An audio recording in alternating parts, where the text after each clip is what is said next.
नमस्कार, आपल्या सर्वांचं हार्दिक स्वागत. आजच्या व्हिडिओमध्ये बघणार आहोत शेतकरी बंधूंसाठी महाराष्ट्रातील बळीराजासाठी सुंदर अशी बातमी आलेली आहे. ती म्हणजे पुण्यश्लोक अहिल्यादेवी होळकर शेतकरी कर्जमुक्ती योजना 2026 अंतर्गत आपणा सर्वांना कर्जमुक्ती भेटणार आहे. त्या अंतर्गत दिनांक 2 जून 2026चा महाराष्ट्र शासनाच्या सहकार व पणन विभाग व वस्त्रोद्योग विभाग यांचा निर्णय झालेला असून महाराष्ट्र राज्यातील शेतकरी व राज्याच्या ग्रामीण अर्थव्यवस्था भाग असल्यामुळे त्यांच्यावरचा बोजा कमी करण्यासाठी शासनाने यापूर्वी छत्रपती शिवाजी महाराज शेतकरी सन्मान योजना 2017, महात्मा फुले शेतकरी कर्जमुक्ती योजना 2019 व महात्मा फुले शेतकरी व कर्जमुक्त योजनेअंतर्गत प्रोत्साहनपर लाभ योजना 2022 जाहीर करून शेतकऱ्यांना वेळोवेळी मदत केलेली आहे.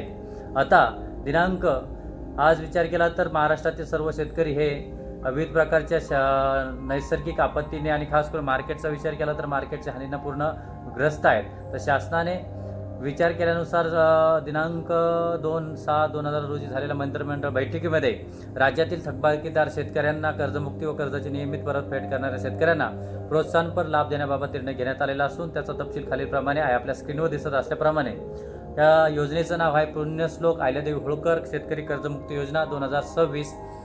यामध्ये दिनांक 1/4/2019 ते 31/3/2025 पर्यंत उचल केलेल्या अल्पमुदत पीक कर्जाची 30/9/2025 अखेर थकीत असलेली व दिनांक 31/3/2000 अखेरपर्यंत न परतफेड केलेली एक किंवा अनेक बँकाकडे सर्व कर्ज खात्यावरील एकत्रित थकबाकीची मुद्दल व व्याजासह अधिक रक्कम 2 लाखापर्यंत आहे. अशा सर्व शेतकऱ्यांची जमीन धारणेचे क्षेत्र विचार घेता यांच्या कर्ज खात्यात 2 लाखापर्यंत कर्जमुक्तीचा लाभ देण्यात येईल. म्हणजे लक्षात ठेवा, दिनांक 1/4/2019 ते 31/3/2025 पर्यंत जे लोक अल्पमुदतीचं कर्ज घेतलेलं आहे त्या शेतकऱ्यांसाठी बँकाकडे 2 लाखापर्यंत कर्ज आहे. असं सर्व कर्ज मंजूर खास करून विचार केला तर त्यांचं कर्जमुक्त करण्यात येईल. खास करून त्यांच्या खात्यामध्ये 2 लाखापर्यंत कर्जमुक्तीचा लाभ देण्यात येईल. तसेच 1/4/2019 ते 31/3/2025 पर्यंत वाटप केलेल्या अल्पमुदत पीक कर्जाचे पुनर्गठन करून मध्यम मुदत कर्जात रूपांतर केलेल्या कर्जातील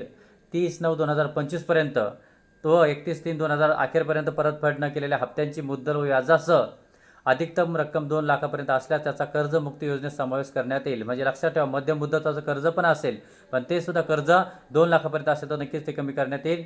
या योजनेमध्ये उपरोक्त नमूद केल्याप्रमाणे पीक व कर्जाचे केलेले पुनर्गठित कर्ज यांची 30/9/2025 रोजी थकीत असलेली व 31/3/2000 पर्यंत परतफेड न झालेल्या शेतकऱ्यांचा एक किंवा अनेक बँकाकडे सर्व कर्ज खात्यांतील एकत्रित थकबाकीची रक्कम विचारात घेऊन प्रति शेतकरी 2 लाखापर्यंत, लक्षात ठेवा, प्रति शेतकरी 2 लाखापर्यंत आपल्याला काय भेटणार आहेत, आपल्या स्क्रीनवर दिसत असल्याप्रमाणे एकूण लाभ भेटणार आहेत. लक्षात ठेवा, प्रति शेतकरी 2 लाखापर्यंत कोणत्याही प्रकारचं कर्ज असेल, पीक कर्ज असू द्या, मध्यम मुदत कर्ज असू द्या, शेतकरी बंधूंनो, तर 2 लाखापर्यंत तुम्हाला लाभ देण्यात येणार आहेत.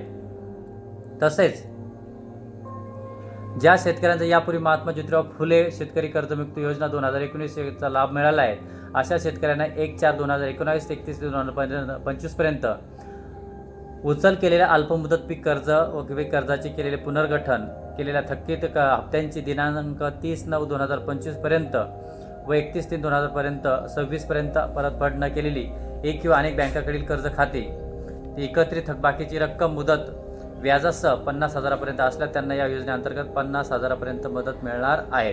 म्हणजे लक्षात ठेवा, ज्या शेतकऱ्यांना यापूर्वी महात्मा ज्योतिराव फुले 2019 या योजनेचा लाभ भेटलेला आहे आणि महत्त्वाची गोष्ट, त्यांनी परत 1/4/19 ते 31/3/2025 पर्यंत उचल केलेल्या अल्पमुदत कर्जाचं आणि खास विचार केला परतफेड नसन केलेस तर त्यांना सुद्धा 50,000चा लाभ भेटणार आहे. आता एकूण एक वेळेस समजूता काय, OTS यामध्ये 1/4/2019 ते 31/3/2026 पर्यंत उचललेल्या अल्पमुदत पीक कर्जाची एक किंवा अनेक बँकाकडील सर्व कर्ज खात्यांची मुद्दल व व्याजासह 30/9/2025 रोजी थकीत असलेली व 31/3/2026 पर्यंत परतफेड न झालेली एकूण थकबाकीची रक्कम 2 लाखापर्यंत आपल्या सर्वांना शेतकऱ्यांना प्रथम 2 लाखापेक्षा जास्त असलेली थकीत रकमेची बँकेत संस्थेत परतफेड करणे आवश्यक असेल. म्हणजे 2 लाखापर्यंत तुम्हाला भरायचं आहे. 2 लाखाच्या पुढची रक्कम तुम्हाला 2 लाखापर्यंत तुम्हाला माफ होणार आहे. 2 लाखाच्या पुढची रक्कम तुम्हाला भरायची आहे.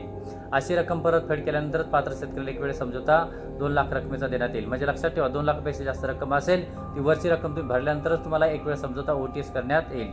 सदर योजनेमध्ये एकूण 1/4/2019 ते 31/3/2026 पर्यंत उचल केलेल्या पीक कर्जाचे पुनर्गठन पुनर्गठन केलेल्या खात्यांपैकी किंवा अनेक बँकेकडे कर्ज 30/9/2025 पर्यंत थकीत असलेल्या व 31/3/2026 पर्यंत परतफेड न झालेल्या शेतकरी थकबाकी हप्त्यांची मुदल व्याजासह रक्कम 2 लाखापेक्षा जास्त असल्यास अशा शेतकऱ्यांना 2 लाखापेक्षा जास्त रक्कम मीची परतफेड करणे आवश्यक असणार आहे. म्हणजे तुमचं कोणतंही पण कर्ज असेल 2 लाखापर्यंत असणार आहेत आणि जी जुने 2019मध्ये ज्या शेतकऱ्यांचे कर्ज माफी झालेले होते त्यांना 50,000पर्यंत सूट भेटणार आहेत आणि हे जे 2 लाखापेक्षा जास्त रक्कम असणार ती वरची तुम्हाला भरायची आहे. OTSचा लाभ तेव्हाच तुम्हाला एक वेळ समझोता भेटणार आहे. ज्या शेतकऱ्यांनी 2019 पर्यंत लाभ घेतला आहे अशा शेतकऱ्यांनी 1/4/2019 ते 31/3/2025 पर्यंत उचल केलेल्या अल्पमुदत कर्ज पीक कर्जाचे पुनर्गठन केलेले थकीत हप्त्यांची रक्कम 30/9/2025 पर्यंत व 31/3/2026 अखेरपर्यंत फेड न झालेली किंवा अनेक बँकांकडील सर्व कर्ज खात्यातील एकत्रित कर्ज थकबाकीची मुद्दल व व्याज एकूण 50,000पर्यंत जास्त असल्यास अशा शेतकऱ्यांनी थकीत रकमेपैकी 50,000वरील संपूर्ण थकबाकी जमा केल्यानंतरच 50,000पर्यंत कर्जमुक्तीचा एक वेळ समझोता योजनेचा लाभ देण्यात येईल. म्हणजे ज्या शेतकऱ्यांनी लक्षात ठेवा, ज्या शेतकऱ्यांनी कर्ज घेतलेले 2019 साली त्यांना कर्जमुक्तीचा फायदा भेटलेला आहे तेव्हा त्यांचा आता सध्याचं जे कर्ज असेल त्यावरती त्यांना 50,000पर्यंत लाभ भेटणार आहे. परंतु 50,000वरचा जो लाभ आहे म्हणजे त्यांचं कर्ज आहे ते पूर्ण भरल्यानंतरच तुम्हाला हे कर्ज भेटणार आहे. उदाहरणार्थ 2 लाख रुपये तुमचं कर्ज आहे परंतु 2 लाखाचे 2,35,000 रुपये झालेले आहेत तर वरील तुम्हाला 35,000 रुपये तुम्हाला भरणेच आहे. भरल्यानंतरच तुम्हाला या योजनेचा लाभ भेटणार आहे. राष्ट्रीयकृत बँका, खाजगी बँका, बँकेकडे कर्ज, पीक कर्ज वगैरे सर्व गोष्टी असतील तर NP अकाउंट्स असतील. एक वेळ समझोता योजना म्हणजे लक्षात ठेवा OTS लाभ देत असताना अनुत्पादित कर्जाच्या तारखेनुसार डेट ऑफ NPA खतावणी यानुसार तुम्हाला टक्केवारीप्रमाणे सूट देण्याची रक्कम निश्चित केली जाईल. तर लक्षात ठेवा अशा प्रकारे तुम्हाला हे कर्जमुक्तीचा लाभ भेटणार आहे. परंतु प्रोत्साहनपर लाभ देत असताना वित्तीय शिस्तीला प्रोत्साहन देण्यासाठी नियमित परतफेड करणाऱ्या शेतकऱ्यांना प्रोत्साहनपर लाभ देण्यासाठी 2022-23, 23-24, 24-25 या 3 आर्थिक वर्षापैकी कोणत्याही 2 आर्थिक वर्षात पीक कर्जाची उचल करून आर्थिक वर्ष संपल्यानंतर 30 जून 2000 पूर्वी किंवा बँकेच्या प्रचलित नियमानुसार विविध वेळेत त्यांच्यापैकी नंतरची असलेली रक्कम दिनांकापूर्वीची कर्जाची परतफेड केलेल्या शेतकऱ्यांना प्रोत्साहनपर लाभ देण्याचा हेतूने प्रति शेतकरी 50,000 इतक्या अधिकतम रकमेपर्यंत लाभ देण्यात येईल. म्हणजे लक्षात ठेवा ज्या शेतकऱ्यांनी 2022-23, 23-24, 24-25 या आर्थिक वर्षात कोणत्याही 2 आर्थिक वर्षात पीक कर्जाची उचल करून आर्थिक वर्ष संपल्यानंतर 30 जून पूर्वी किंवा खास प्रचलित वेळेनुसार विविध वेळेत त्यांनी असेल ती रक्कम परतफेड केलेल्या शेतकऱ्यांना सुद्धा 50,000 रुपये प्रोत्साहन भेटणार आहे. अशा पात्र शेतकऱ्यांनी 2025, 26, 27, 27 या आर्थिक वर्षात अल्पमुदत पीक कर्ज घेतले असल्यास अशा शेतकऱ्यांची देखील विविध मुदतीत परतफेड करणं अनिवार्य असेल. ते सन 2023-24 व 24-25 या वर्षात घेतलेल्या व त्याची कर्जफेड न केलेल्या अल्पमुदत आपल्या स्क्रीनवर दिसत असल्याप्रमाणे 50,000पेक्षा कमी असल्यास अशा शेतकऱ्यांना त्यांनी 2023-24 व 24-25 या वर्षात अल्पमुदतीत पीक कर्जाचे मुद्दल व व्याजासह परतफेड केल्यास रक्कम किंवा किमान 50,000पर्यंत रक्कम प्रोत्साहनात त्यांना सुद्धा देण्यात येणार आहे. उपरोक्त कर्ज प्रमाणे कर्जमुक्ती एक वेळ समझोता व प्रोत्साहनपर लाभ मिळण्यासाठी खाली निकष लावण्यात आलेला आहे. सदर योजनेचा लाभ देत असताना हे आपल्या स्क्रीनवर दिसत असल्याप्रमाणे निकष सर्वांनी लक्षात घ्यायचे. सदर योजनेचा लाभ देत असताना प्रथम तर लक्षात ठेवा आपल्याला एकूण हे निकष पात्र असणं गरजेचं आहे. ते म्हणजे योजनेचा लाभ देत असताना वैयक्तिक शेतकऱ्यांना निकष ग्राह्य धरण्यात येईल. योजनेमध्ये शेतकरी कर्जमुक्तीचा लाभ दिलेल्या शेतकऱ्यांना प्रोत्साहनपर लाभ दिला जाणार नाही. सदर योजना शेतकऱ्यांना राष्ट्रीयकृत बँका, खाजगी बँका, प्रादेशिक ग्रामीण बँका, जिल्हा मध्यवर्ती सहकारी बँकांकडून घेतलेल्या कर्जास लागू राहतील. प्राथमिक कृषी पतपुरवठा सहकारी संस्थांनी त्यांच्या स्वतःच्या निधीतून वितरित केलेल्या कर्जांना देखील सदर योजना लागू राहणार आहेत. सदर योजनेनुसार पात्र शेतकऱ्यांचे आधार प्रमाणीकरण तसेच ॲग्रिस्टॅग आधार सामग्री मंचावरती शेतकऱ्यांची नोंदणी करणे आवश्यक आहे. योजनेचा लाभ मिळवण्यासाठी खालील पात्र योग्य असणार आहेत व्यक्ती: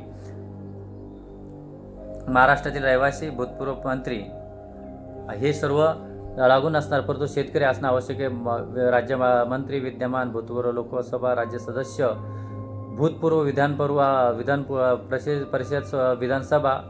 परिषद सदस्य, जिल्हा परिषद सदस्य, पंचायत समिती सदस्य आणि स्थानिक स्वराज्य संस्थेचे सदस्य, त्यामध्ये महानगरपालिका, नगरपालिका, नगरपंचायत, नगरसेवक, केंद्र व राज्य शासनाचे सर्व कर्मचारी आपल्या स्क्रीनवर असल्याप्रमाणे हे सर्व लोक आपल्याला पात्र नसणार आहेत. या योजनेची लाभ तुम्हाला अंमलबजावणी करायची असेल त्यासाठी एकूण आपल्या स्क्रीनवर असल्याप्रमाणे एवढी समिती गठन करण्यात आली. राज्य लेवलला मुख्यमंत्री असणारे, उपमुख्यमंत्री असणारे दुसरे मंत्री महसूल, मंत्री कृषी, मंत्री सहकार, प्रधान सचिव. म्हणजे शेतकरी बंधूंना आपल्या स्क्रीनवर दिसत असल्याप्रमाणे कृषी कर्जासाठी सहकार आधार सामूहिक संचयिका सुद्धा सहकार स्टॉक असणार आहे. तर लक्षात ठेवा, ही योजनेचा लाभ घेण्यासाठी प्रथमतः तुम्हा सर्वांना 2 क्रायटेरियांना सामोरं जावं लागणार आहे. ते म्हणजे 1/4/2019 ते 31/3/2025 पर्यंत आपल्याला त्या महात्मा फुले कृषी कर्जमुक्ती योजनेचा लाभ भेटलेला असेल तर तेव्हा तुम्हाला फक्त 50,000 पर्यंत मदत होणार आहे. परंतु तो लाभ नसेल घेतलेला असेल तर तुम्हाला सर्वांना एकूण आपल्या सपोज माझ्यावरती 3 लाख रुपये कर्ज आहे शेतकरी बंधूवरती, तर त्यापैकी मला 1 लाख रुपये भरायचे, तेव्हाच 2 लाख रुपये मला भेटणार आहे. म्हणजे अशा प्रकारची एक वेळ समझोता योजना आणलेली आहेत आणि या योजनेचा नक्कीच आपण फायदा घ्यावा. कमीत कमी 2 लाख रुपये तर तुम्हाला नक्कीच त्याचा फायदा होणार आहे शेतकरी बंधूंनो. यासाठी ॲग्रीस्टॅकपासून तर आधार व्हॅलिडेशनपर्यंत आपल्या सर्व गोष्टी कंप्लीट करायच्या आहे. व्याज पण आपलं कंटिन्यू असे भरलेलं असेल तर लक्षात ठेवा 2 लाखावरची जेवढी रक्कम असेल ती भरल्यानंतरच आपल्याला या योजनेचा फायदा होणार आहे. अशाच प्रकारचे व्हिडिओला बघण्यासाठी आमचा चॅनल मोटिवेशनल गुरुजीला सबस्क्राईब करा, शेअर करा. व्हिडिओ आवडल्यास नक्कीच आपल्या 5 शेतकरी बंधूंना पाठवा, ज्यामुळे त्यांचा फायदा नक्कीच होणार आहे. धन्यवाद.